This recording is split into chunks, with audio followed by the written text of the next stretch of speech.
টাইমিংটা একুরেট মিলিয়ে নেওয়ার পরে একটা জিনিস ফলো করলাম আমি। অন্যান্য বাইকের ক্ষেত্রে এরকমটা হয় না যে ভাল্ব যদি টাল হয়েও যায় এরকম লুজ হয় না। দেখছেন অবশ্যই ফ্রিবেলাটা কতটা হচ্ছে দেখছেন, অনেক বড় ফ্রিবেলা হয়ে গেছে দেখেন অবশ্যই।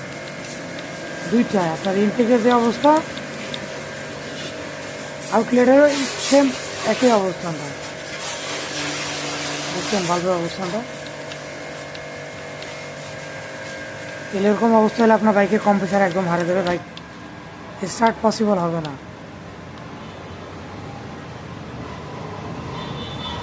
এই গাড়িটা খুলছিল, খুলে পারে না, পরে আবার নিয়ে আসছে। এইটা খুললাম, এখন আমরা খুলবো, সমস্যাটা কী হিসেবে। হ্যাঁ